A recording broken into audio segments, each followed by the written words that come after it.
సిరగట్టి ఊళ్ళోకి వచ్చానమ్మా చాలారి పూలు పెట్టి డాక్టర్లు తెచ్చానమ్మా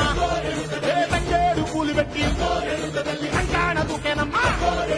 ముక్కు ముక్కెర పెట్టి లోకాల నెలదమ్మా ముందార చూడంగా మున్నూరు కన్నులమ్మా ఎనకాల చూడంగా ఏనూరు కన్నులమ్మా సాధు శిస్తులంతా సాగిల పట్టరమ్మా మహారాజు రాజులంతా ఒకరిల్లిరమ్మా కోరిక కోరంగా రంగులు పూసినాము ఆశలు తీరంగా వేషాలు వేసినాము నీకన్నా పెద్ద దిక్కులో కాన ఎక్కడుంది నైవేద్యమెట్టంగా మా కాడ ఏమిటుంది వరలన్నీ అలగించి వరమీయవే తల్లి కన్నా బిడ్డలను కాపాడలే తల్లి